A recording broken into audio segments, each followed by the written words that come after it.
विशेष रूप से ये जानकारी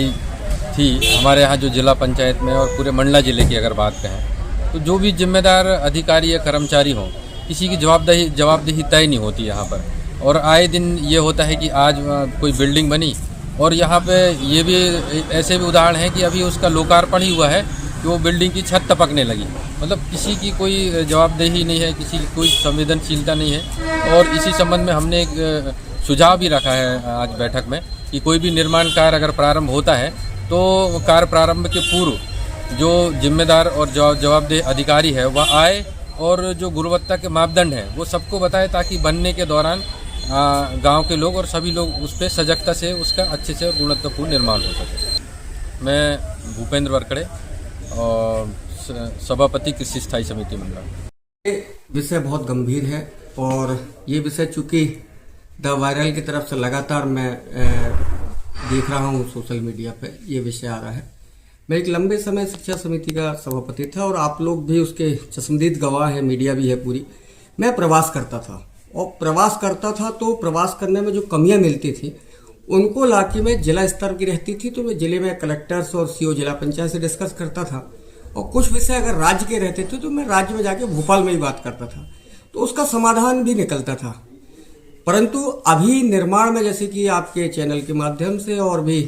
हमारे क्षेत्रीय जनप्रतिनिधि सरपंच साहबानों के माध्यम से जो विषय निकल के आ रहे हैं भवन की स्थिति को लेके,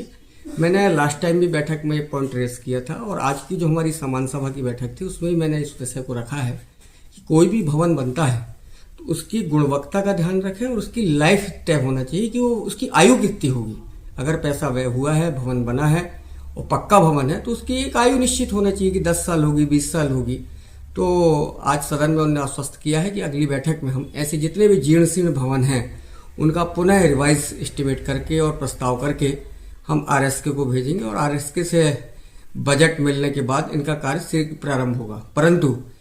मैंने दूसरा विषय ये भी रखा है कि स्थानीय मत से अगर कुछ हो सकता है, जैसे माननीय जनप्रतिनिधियों के पास भी अगर कुछ हेड रहता है, माननीय विधायकगण हैं, सांसद जी हैं, हमारा डीएमएफ है, जिला पंचायत की हमारी 15 वित्त की राशि है, ग्राम पंचायत में भी 15 वित्त होता है, जनपद में भी होता है। तो एक बार जब हमारी त्रिस्तरीय पंचायती राज जो हमारी व्यवस्था है, सरपंच है, जनपद पंचायत है, जिला पंचायत, हम लोग तीनों मिलकर अगर प्रयास करेंगे तो मुझे ऐसा लगता है कि ऐसे कुछ स्कूल जो भवन विहीन है और जीर्ण शीर्ण स्थिति में है उनको ठीक किया जा सकता है। जो हमारी बैठक हुई है इसमें इस तरह के कुछ स्कूलों का विषय आया, सम्मानीय सदस्यों के माध्यम से अपने अपने क्षेत्रों में कई ऐसी समस्याएं जो स्कूलों से संबंधित, बच्चों से संबंधित विषय निकल के आए हैं। इसको लेकर ये विषय है कि सबसे पहले तो हम पूरे लाइन डिपार्टमेंट को लेके पूरी चर्चा हुई है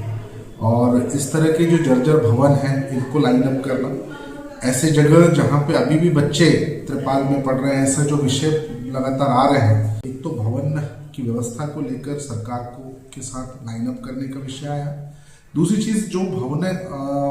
नए भवन बनने के बाद भी जो जर्जर या फिर किसी तरह से दिक्कतें आई हैं या उसमें गुणवत्ता में दिक्कत आई है, ऐसे संबंधित बिल्डिंगों की एक बार जांच